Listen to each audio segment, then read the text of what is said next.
আল্লাহর হাবিব বিশ্বনবী সাল্লাল্লাহু আলাইহি ওয়াসাল্লামের সাহাবী হযরত আবু মুসা আশআরী রাদিয়াল্লাহু তাআলা আনহু তিনি একটি ওয়াকিয়া বর্ণনা করে বলেন, রাসূলুল্লাহর সাহাবীদের মধ্যে একটি দল ইয়ামান থেকে মদিনার দিকে গমনের জন্য, সফরের জন্য তেনাদেরকে পাঠিয়ে দেওয়া হয়েছে। ইয়ামান থেকে যখন মদিনার দিকে রওনা দিয়েছেন, রাসূলুল্লাহ সাল্লাল্লাহু আলাইহি ওয়াসাল্লামের এই সাহাবীর দল যখন ইয়ামান থেকে মদিনার দিকে পৌঁছলো, পথিমধ্যে রাস্তার মধ্যে হেঁটে পথে সমস্ত সাহাবীর খাদ্য শেষ হয়ে গিয়েছে। শুকনা খাদ্য এবং পানি ভিজা খাদ্য কোনো কিছুই তাদের কাছে নাই। এই মুহূর্তে সেই দলের নেতা আমির যিনি ছিলেন, আমির বললেন, একজন সাহাবীকে রাসূলুল্লাহ সাল্লাল্লাহু আলাইহি ওয়াসাল্লামের কাছে পাঠিয়ে দেওয়া হলো। পাঠিয়ে দিয়ে এই সংবাদ দেওয়া হলো যে আমাদের কাফেলার মধ্যে যে খাদ্য আমরা নিয়ে আসছিলাম সমস্ত খাদ্য শেষ হয়ে গিয়েছে। রাসূলুল্লাহকে যেন গিয়ে বলা হয় আমাদের এই কাফেলার জন্য শুকনা খাদ্য আর কিছু পানি যেন আমাদের জন্য পাঠিয়ে দেওয়া হয়, অন্য কেউ খাবে। রাসূলুল্লাহর কাছে আবার পুনরায় অবশিষ্ট খাদ্যগুলো রাসূলুল্লাহর কাছে পাঠিয়ে দেওয়া হলো। আল্লাহর হাবিব বিশ্বনবী সাল্লাল্লাহু আলাইহি ওয়াসাল্লামের কাছে যখন এই খাদ্যগুলো নিয়ে যাওয়া হলো, যাওয়ার পর রাসূলুল্লাহ জিজ্ঞাসা করলেন এটা কিসের খাদ্য?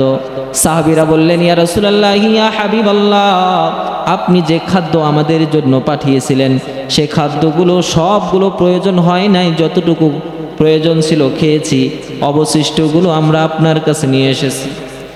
রাসূলুল্লাহ বলে, আমি তো কোনো খাদ্য তোমাদের কাছে পাঠাই নাই, তো কোনো খাদ্য, আমি কোন খাদ্য পাঠাইলাম? সাহাবীরা তখন বর্ণনা দিলেন, ইয়া রাসূলুল্লাহ, ইয়া হাবিবাল্লাহ। ওই সাহাবী বললেন, ইয়া রাসূলুল্লাহ, আমাকে আপনার কাছে পাঠানো হয়েছিল খাদ্য নিয়ে যাওয়ার জন্য, খাদ্যের ব্যাপারে আলোচনা করার জন্য। আমি যখন আপনার কাছে আসলাম, আসার পরে তখন আপনি আয়াত তেলাওয়াত করতেছিলেন, ওয়ামা মিন দাব্বাতিন ফিল আরদি ইল্লা আলাল্লাহি রিজকুহা। আপনি তখন এই আয়াতে কারিমা তেলাওয়াত করতেছিলেন। আমি আয়াত শোনার পর মনে মনে ভাবলাম, আল্লাহ তাআলা যেখানে রিজিকের দায়িত্ব সমস্ত মানুষের নিয়েছেন, সে জায়গায় আমি কিভাবে রিজিকের ব্যাপারে আপনার কাছে শিকায়েত করি? এই জন্য আপনার কাছে আর বলি নাই, আল্লাহর কাছে ভরসা করে আমি আবার পুনরায় কাফেলার দিকে চলে গিয়েছি।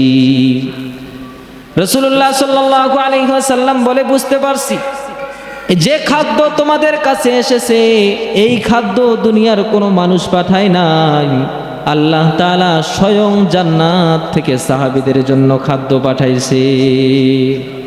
আল্লাহ পাক রব্বুল আলামিন বলেন, ওয়ামা মিন দাব্বাতিন ফিল আরদি ইল্লা আলাল্লাহি রিজকুহা ওয়া ইয়ালামু মুস্তাকাররাহা ওয়া মুস্তাওদাআহা কুল্লুন ফি কিতাবিম মুবিন। আল্লাহ তাআলা বলেন, এই পৃথিবীর জমিনে এমন কোনো চতুষ্পদ জানোয়ার নেই, এমন কোনো চতুষ্পদ প্রাণী নেই যে প্রাণীকে আমি আল্লাহ পাক রব্বুল আলামিন ব্যতীত অন্য কেউ রিজিক দান করে, এমন কোনো প্রাণী নেই, এমন কোনো রিজিক দাতা নেই যে প্রাণীকে আল্লাহ পাক রব্বুল আলামিন ব্যতীত অন্য কেউ রিজিক দান করবেন। আল্লাহ তাআলা এই জন্য বলেছেন, তোমরা দুনিয়ার জমিনে রিজিক অন্বেষণের ক্ষেত্রে হালাল রিজিক অন্বেষণ করো, কারণ হারাম রিজিক, হারাম খাদ্য তোমাদেরকে দুনিয়া ও পরকাল উভয় জগতেই তোমাদেরকে নাকাম করে দিবে, অসফল করে দিবে। রাসূলুল্লাহ সাল্লাল্লাহু আলাইহি ওয়াসাল্লাম হাদিসে পাকের মধ্যে বলেন, তলাবু কাসবিল হালাল ফরিদাতুন বাদাল ফরিদা, যে হালাল রিজিক অন্বেষণ করা এটা হলো ইবাদতের মধ্যে, ফরজ ইবাদতের মধ্যে একটি অংশ হলো হালাল রিজিক অন্বেষণ করা। এটাও হচ্ছে ফরজ ইবাদতের মধ্যে একটি ইবাদত, হালাল রিজিক উপার্জন করা। রাসূল বলেন, এটাও হচ্ছে ফরজ ইবাদত যেভাবে আমরা করি, সেই ফরজ ইবাদতের একটি অংশ হলো কোনো মানুষ তার জীবিকা আহরণ করার জন্য, জীবন পরিচালনার জন্য, পরিবার পরিচালনার জন্য সে হালাল রিজিক কি করবে? অন্বেষণ। আল্লাহ রাসূল সাল্লাল্লাহু আলাইহি ওয়াসাল্লাম বলেন, আল্লাহ তাআলা তোমাদের প্রত্যেকটা অবস্থা সম্পর্কে জানেন। তোমরা যেই জিনিসগুলো উপার্জন করতেছো, গোপনে করো আর প্রকাশ্যে করো, প্রত্যেকটা অবস্থা সম্পর্কে দুনিয়ার কোনো মানুষ জানুক আর না জানুক, যিনি জানেন তিনি কে? আল্লাহ। যিনি জানে তিনি একমাত্র আল্লাহ। আমাদের প্রত্যেকটা অবস্থায় আমি কিভাবে উপার্জন করতেছি আমার পরিবারের লোক না জানতে পারে, আমি কিভাবে উপার্জন করতেছি আমার সহপাঠী না জানতে পারে, আমার বন্ধু বান্ধব না জানতে পারে, কিন্তু যিনি জানে তিনি কে? আল্লাহ। এই জন্য আমাদের রিজিককে, আমাদের রোজগারকে হালাল করতে হবে। কি করতে হবে? হালাল করতে হবে। হালাল রিজিক এটা হচ্ছে একটা মানুষের দুনিয়ার জমিনে প্রাপ্য, এবং সে এটাই করবে আল্লাহর কাছে। এটাই হলো একমাত্র প্রাপ্য যে একজন মুমিন ইমানদার বান্দা সব সময় হালাল রিজিক অন্বেষণ করবে। আর রিজিকের ব্যাপারে যেনার কাছে ভরসা করবেন তিনি একমাত্র কে? আমরা রিজিকের ব্যাপারে একমাত্র তাওয়াক্কুল এবং ভরসা যার কাছে করব তিনি কে? আল্লাহর হাবিব বিশ্বনবী সাল্লাল্লাহু আলাইহি ওয়াসাল্লামের সাহাবী হযরত আবু মুসা আশআরী রাদিয়াল্লাহু তাআলা আনহু তিনি একটি ওয়াকিয়া বর্ণনা করে বলেন, রাসূলুল্লাহর সাহাবীদের মধ্যে একটি দল ইয়ামান থেকে মদিনার দিকে গমনের জন্য, সফরের জন্য তেনাদেরকে পাঠিয়ে দেওয়া হয়েছে। ইয়ামান থেকে যখন মদিনার দিকে রওনা দিয়েছেন, রাসূলুল্লাহ সাল্লাল্লাহু আলাইহি ওয়াসাল্লামের এই সাহাবীর দল যখন ইয়ামান থেকে মদিনার দিকে পৌঁছলো, প্রতিমধ্যে রাস্তার মধ্যে হেঁটে পথে সমস্ত সাহাবীর খাদ্য শেষ হয়ে গিয়েছে। শুকনা খাদ্য এবং পানি ভিজা খাদ্য কোনো কিছুই তাদের কাছে নাই। এই মুহূর্তে সেই দলের নেতা আমির যিনি ছিলেন, আমির বললেন, একজন সাহাবীকে রাসূলুল্লাহ সাল্লাল্লাহু আলাইহি ওয়াসাল্লামের কাছে পাঠিয়ে দেওয়া হলো। পাঠিয়ে দিয়ে এই সংবাদ দেওয়া হলো যে আমাদের কাফেলার মধ্যে যে খাদ্য আমরা নিয়ে আসছিলাম সমস্ত খাদ্য শেষ হয়ে গিয়েছে। রাসূলুল্লাহকে যেন গিয়ে বলা হয় আমাদের এই কাফেলার জন্য শুকনা খাদ্য আর কিছু পানি যেন আমাদের জন্য পাঠিয়ে দেওয়া হয়। এই খাদ্যের জন্য সেই কাফেলার আমির যিনি, তিনি একজন সাহাবীকে কার কাছে পাঠাইলেন? রাসূলুল্লাহর কাছে, যে আমাদের এই কাফেলায় বর্তমানে না। এজন্যই সাহাবী আর রাসূলুল্লাহকে রিপোর্ট না দিয়ে তিনি কাফেলার কাছে ফিরে গিয়েছেন। কাফেলার সাথীরা যখন খাদ্য পেল, খাওয়ার পরে মনে করতেছে এটা কে পাঠাইছে? রাসূলুল্লাহ পাঠাইছে, কিন্তু রাসূলুল্লাহ এই খাদ্য পাঠায়নি। খাওয়া শেষের দিকে সমস্ত সাহাবী তৃপ্তি সহকারে খাদ্য শেষ করেছে। শেষ করার পর আরো কিছু খাদ্য বেঁচে গেছে। বাঁচার পর সেই কাফেলার আমির বলতেছেন যে খাদ্যগুলো বেঁচে গেছে, খাদ্যগুলো রাসূলুল্লাহর কাছে আবার পাঠিয়ে দেওয়া হোক, এগুলো অন্য কেউ খাবে। রাসূলুল্লাহর কাছে আবার পুনরায় অবশিষ্ট খাদ্যগুলো রাসূলুল্লাহর কাছে পাঠিয়ে দেওয়া হলো।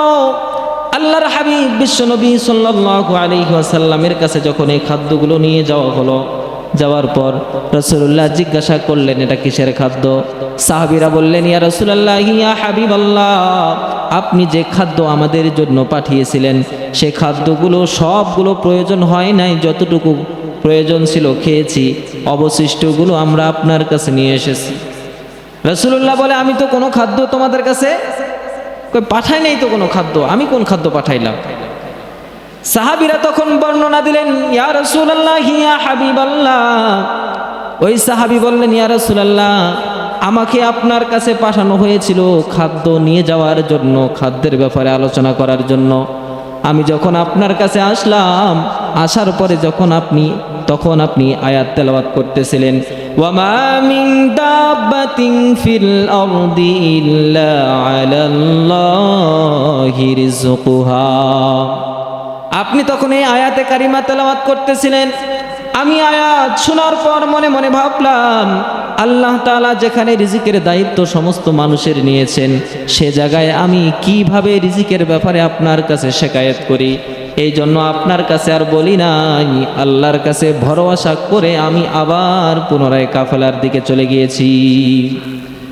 রাসূলুল্লাহ সাল্লাল্লাহু আলাইহি ওয়াসাল্লাম বলে, বুঝতে পারছি যে খাদ্য তোমাদের কাছে এসেছে এই খাদ্য দুনিয়ার কোনো মানুষ পাঠায় নাই, আল্লাহ তাআলা স্বয়ং জান্নাত থেকে সাহাবীদের জন্য খাদ্য পাঠাইছে। কে খাদ্য পাঠাইলো? আল্লাহ তাআলা জান্নাত থেকে এসে সাহাবীদের জন্য খাদ্য প্রেরণ করেছেন। এখানে ভরসা ছিল একমাত্র কার উপর? এই রিজিকের ব্যাপারে সাহাবীরা ভরসা করছিলেন একমাত্র কার উপর? আল্লাহর উপর। আল্লাহর উপর যদি আমি ভরসা করি তাহলে আল্লাহ আমার সমস্ত মুসিবতের সমাধান দিতে পারে কিনা। কিন্তু আজকে আমরা আল্লাহর উপর সঠিকভাবে ভরসা না করার কারণে বিভিন্ন মুসিবতে প্রয়োগ হওয়ার পরে সর্বশেষ দুনিয়ার সকল চেষ্টা চালানোর পর যখন আর পারি না, তখন আসি কয়, হুজুর না মুসিবতে আছে, না দোয়া করে দেন। কথা কয় না? সবার শেষ, আগত দুনিয়ার সব চেষ্টা শেষ। আমার চেষ্টা যেগুলো করে গেছি সর্বপ্রথম আল্লাহর কাছে বলি নাই, সর্বপ্রথম আল্লাহর কাছে বলি নাই। দুনিয়ার যতগুলো চেষ্টা আছে সবগুলো চালাইলাম, চালানো শেষ। এরপরেও যখন কাম হয় না, কয় এখন আর কি করার, অন্তত মসজিদে গিয়ে একটু দোয়া করাই, মসজিদে গিয়ে একটু দোয়া করাই। এটা হলো সর্বশেষ চেষ্টা। অথচ এটা প্রথম হওয়ার দরকার ছিল কিনা? এটাই প্রথম হওয়ার দরকার ছিল। আল্লাহ পাক রব্বুল আলামিন কোরআনুল কারীমের মধ্যে আল্লাহ তাআলা বলেন, এই যে তোমরা দুনিয়ার জমিনে যে উপার্জনগুলো করো, রুজিগুলো করো, এগুলো তোমাদের ইবাদতের মধ্যে শামিল। আল্লাহ তাআলা বলেন, فَإِذَا قُضِيَتِ الصَّلَاةُ فَانْتَشِرُوا فِي الْأَرْضِ وَابْتَغُوا مِنْ فَضْلِ اللَّهِ وَاذْكُرُوا اللَّهَ كَثِيرًا لَعَلَّكُمْ تُفْلِحُونَ। আল্লাহ তাআলা বলেন, ফাইদা কুদিয়াতিস সালাত, যখন তোমরা নামাজ থেকে অবসর হয়ে যাবা, যখন তোমরা নামাজ আদায় করে ফেলবা, নামাজ আদায় করার পর ফান্তাশিরু ফিল আরদ, তোমরা তোমাদের রিজিক তালাশের জন্য এই জমিনের মধ্যে তোমরা বিচরণ করো।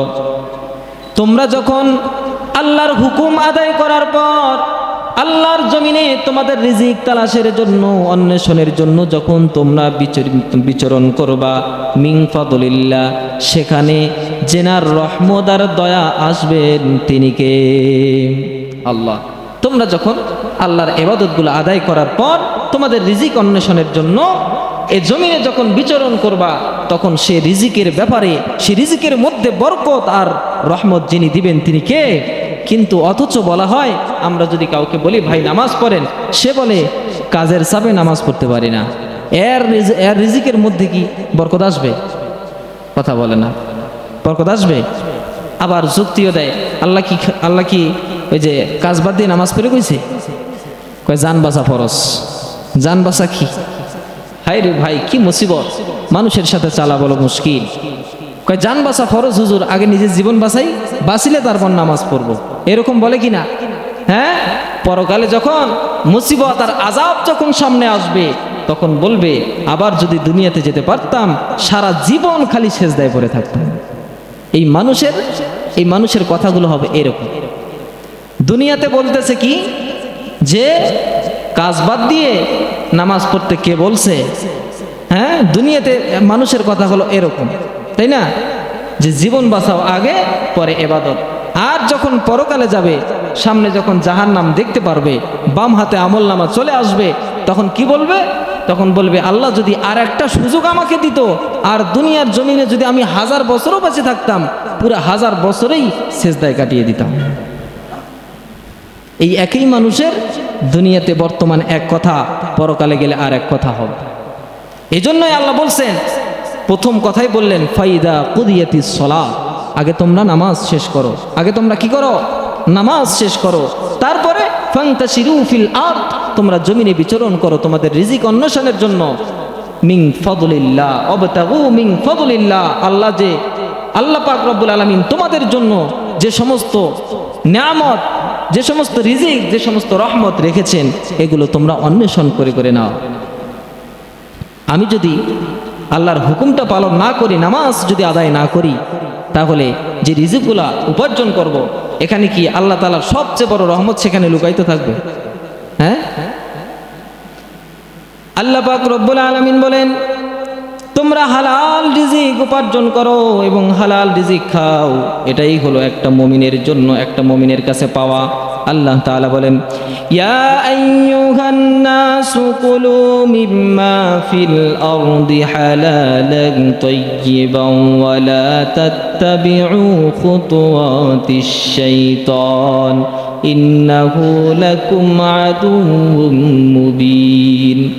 আল্লাহ তাআলা বলেন, ইয়া আইয়ুহান নাস, হে লোক সকল, কুলু মিম্মা ফিল আরদি হালালান তাইয়্যিবা, তোমরা জমিনের হালাল রিজিকগুলো তালাশ করো আর খাও। তোমার খাওয়ার মধ্যে জমিন থেকে তোমরা হালাল রিজিকগুলো নিয়ে খাও।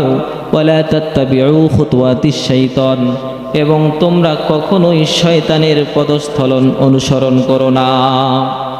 শয়তানের পদস্থলন অনুসরণ করা যাবে না।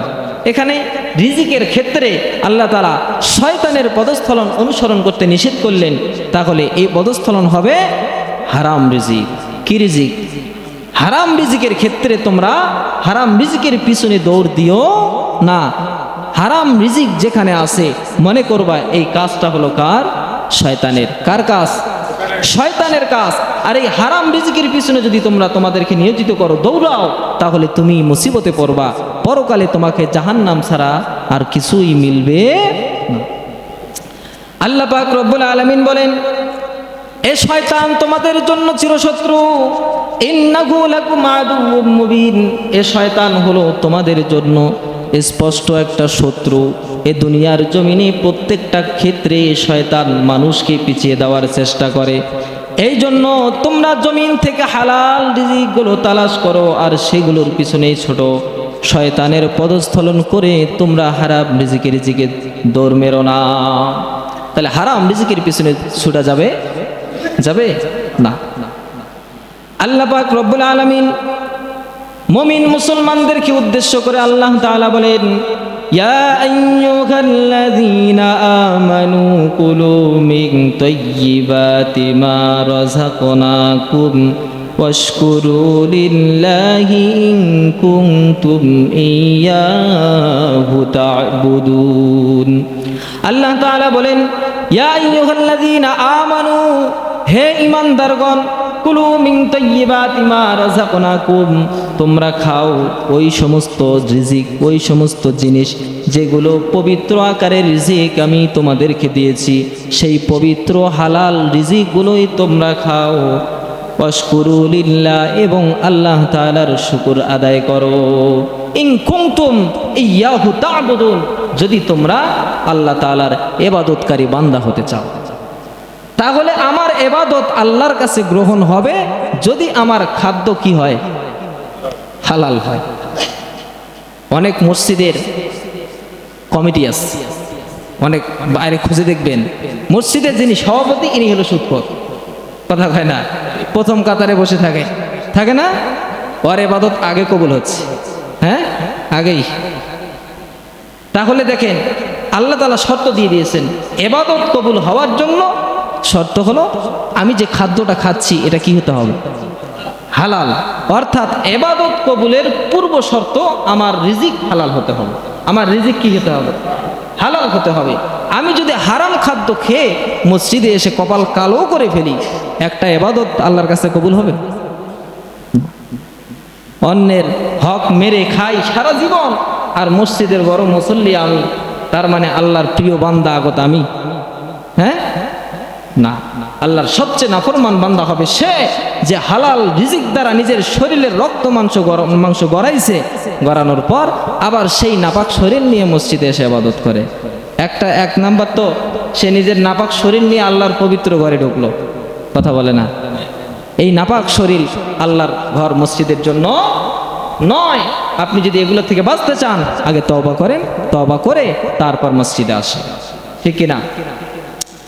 আল্লাহ পাক রব্বুল আলামিন বলেন, তোমরা তোমাদের খাদ্যগুলোকে হালাল করো, আর যদি তোমরা আল্লাহর প্রিয় বান্দা হতে চাও, ইবাদতকারী বান্দা হতে চাও, হালাল রিজিক খেয়ে তারপর তোমরা মসজিদে গমন করো।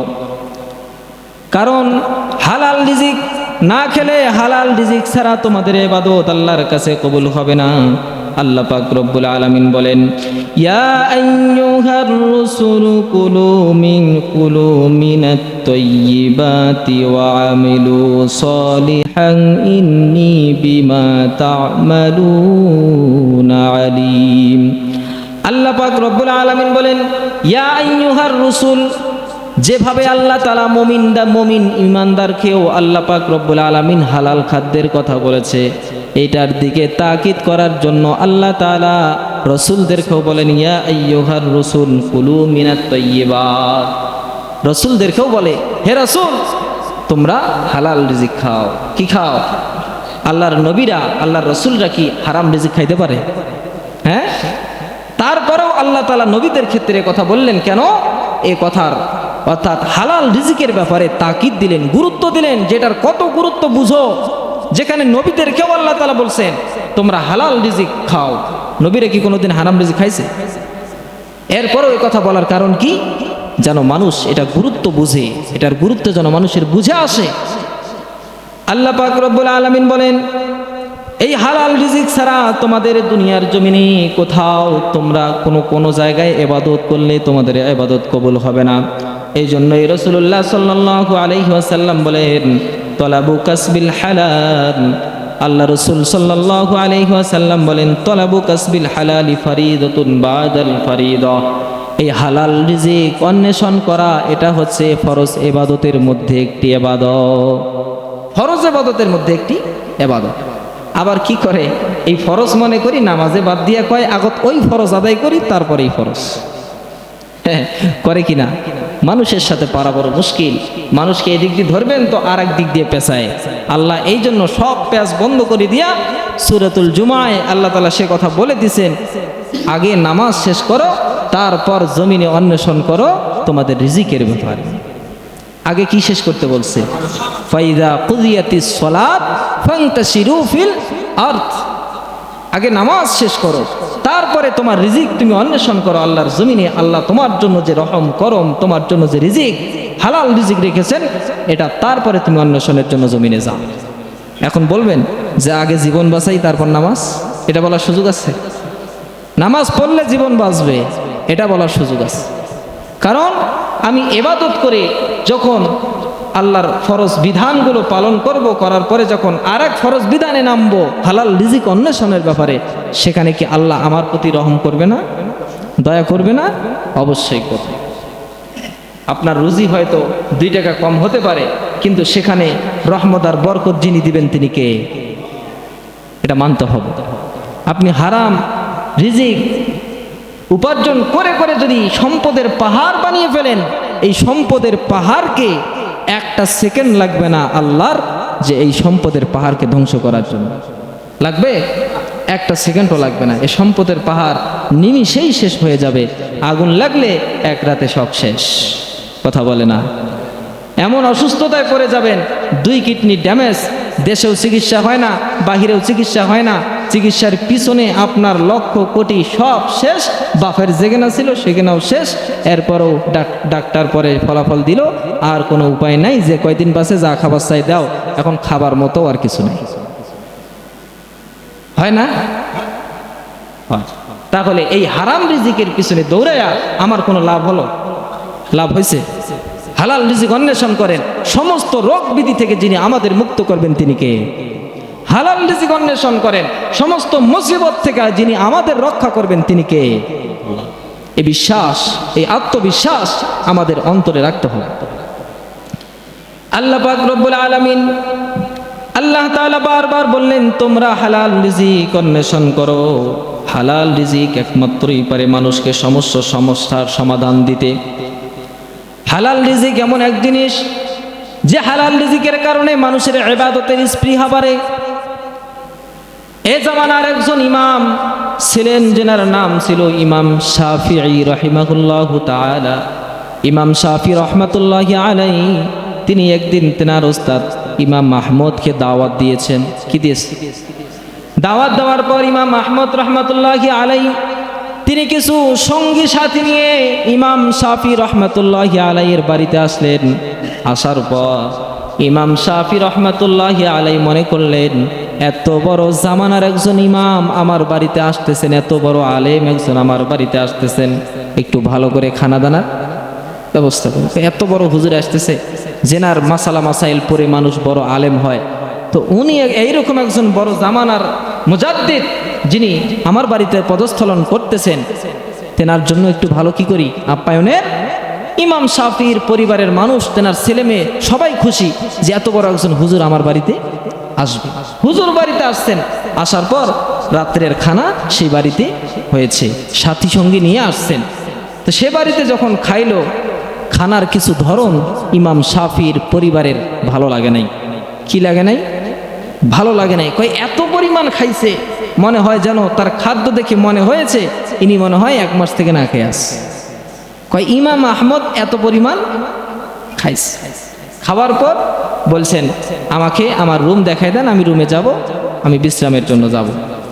রুমে পাঠিয়ে দিয়েছেন। ওই সময় তো আর বর্তমান জামানার মতন অ্যাটাচ রুম, সেখানে পানির জন্য টেপ এগুলো তো আর নাই, আলাদা পানি, ওই যে লোটা বদনা এগুলো দিয়েই পানি সরবরাহ করে, উজু গোসল এগুলো দিয়েই করে। ইমাম আহমদকে তেনার কক্ষে পাঠিয়ে দেওয়ার পর ইমাম আহমদ তিনি যে কক্ষে ছিলেন সে কক্ষের বাহিরে 1 লোটা পানি রাখা হলো, 1 বদনা পানি রাখা হলো, যে রাত্রে উঠবে তাহাজ্জুদের জন্য সে পানি দিয়ে উজু করে তাহাজ্জুদের নামাজ কি করবেন? আদায় করবে। কিন্তু তেনার পরিবারের লোক 1 নম্বরে তো মন খারাপ হলো খাদ্য দেখে, 2য় নম্বরে মন খারাপ হয়েছে ফজরের সময় উঠে দেখে যেই বদনা পানি যেরকম ছিল সেরকমই আছে।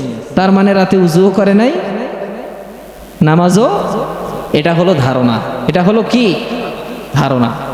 ইমাম শাফি রাহিমাহুল্লাহর পরিবারের ছেলেমেয়েরা তেনাকে বলতেছেন, আব্বাজান কি আপনার ওস্তাদ, কি আপনি বললেন জামানার মুজাদ্দিদ, উনি খাইলেও এইরকম, আবার এই যে উজুর জন্য পানি রাখলাম উজুও করলো না, তার মানে তো তাহাজ্জুদও পড়ে নেই, কি বড় ইমাম হলো। ইমাম শাফি রহমাতুল্লাহ আলাইহি বিচলিত হয়ে গেলেন। তখন সরাসরি ইমাম আহমদকে ডেকে এনে জিজ্ঞাসা করলেন। ইমাম আহমদ রাহিমাহুল্লাহ বলতেছেন যে শাফি শোনো, আমি গতকাল রাত্রে যখন তোমার বাসায় আসলাম, তুমি যে খাদ্যগুলো আমার সামনে দিয়েছো, আমি খাদ্যর দিকে যখন দৃষ্টি করলাম, মনে এখানে দেখতে পাচ্ছিলাম আল্লাহ তাআলার নূর, আল্লাহ তাআলার রহমতের নূর সমস্ত খাদ্যের ভিতরে চকমক চকমক করতেছে, যে তুমি এমন হালাল খাদ্য আমার জন্য ব্যবস্থা করেছো। আর আমি মনে করলাম আল্লাহ তাআলা এতগুলো রহমত এখানে ঢালছেন, এত পরিমাণ রহমত দেখা যাচ্ছে, আমি চাইলাম যে একটা রহমতও যেন এখান থেকে আমার বাহিরে না যায়, আমি যেন সবগুলো গ্রহণ করতে পারি। এই জন্য এইরকমভাবে খেয়েছি, এবং কি এমন মনে করে খাইছি, মনে হয় আমি আগামী 1 সপ্তাহ যেন আর খাইতে না হয়, অন্তত এই খাদ্য সবগুলোই খাবো, এই জন্য খেয়েছি। সুবহানাল্লাহ। তাহলে 1 নম্বর সন্দেহ তেনার পরিবার থেকে দূর হয়ে গেল। 2 নম্বর সন্দেহ, পানি আছে উজু করে নাই, নামাজ পড়ে নাই।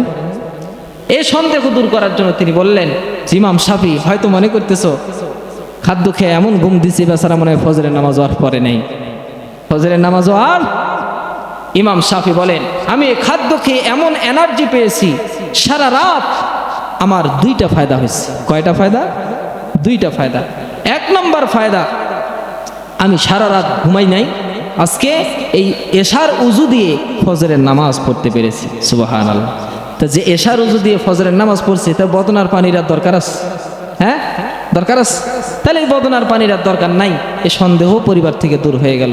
2য় নাম্বার ফায়দার কথা উল্লেখ করলেন, বললেন এ শাফি আরেকটা ফায়দা আমার হয়েছে, আমি আজকের রাতে একটা আয়াত থেকে 100 মাসালা বের করতে পেরেছি। সুবহানাল্লাহ।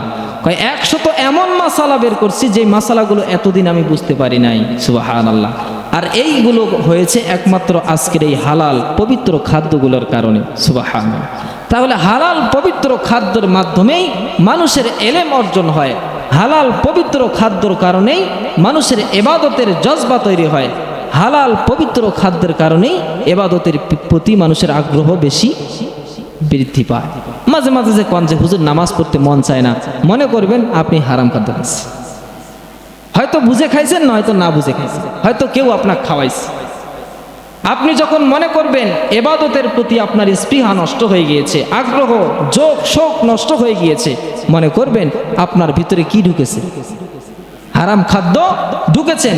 এ জামানার আরেকজন বড় ফকিহ, যেনার নাম হলেন হাকিমুল উম্মাত হযরতে আশরাফ আলী থানবী রাহিমাহুল্লাহ।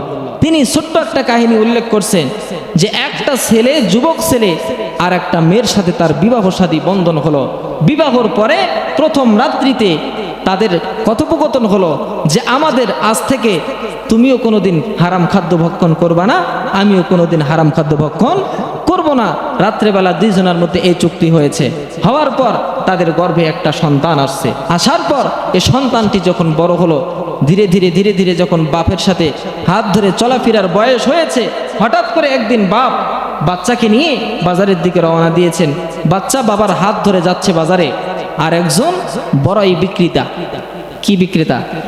বড়াই বিক্রেতা, সে ডালার মধ্যে ডালা ভরা বড়াই নিয়ে রাস্তায় বসে আছেন। আর এই ছেলেটা হঠাৎ করে সেই বড়ের ডালি থেকে দুইটা বড়াই না বলে নিয়ে নিস। যখন বাবা দেখলো ছেলের এই অবস্থা, তখন সঙ্গে সঙ্গে বাবা ছেলেকে আর কিছু বলল না, ছেলের হাত ধরে আগে বাড়িতে গেছে। যাওয়ার পর বউকে ধরছে, ধরার পর বলছে, এই যে তোমার গলায় আজকে ছুরি দিয়ে জবাই করবো যদি সত্যি কথা না কও।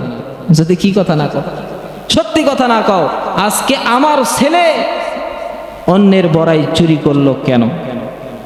অন্যের বড়াই চুরি করলো প্রথম রাত্রে তোমার সাথে আমার সাথে যে চুক্তি হয়েছিল, এই চুক্তির ব্যাপারে তুমি খেয়ানত করছো কিনা আজকে বলতেই হবে, না হলে আমি আজকে তোমাকে জবাই করে ফেলব।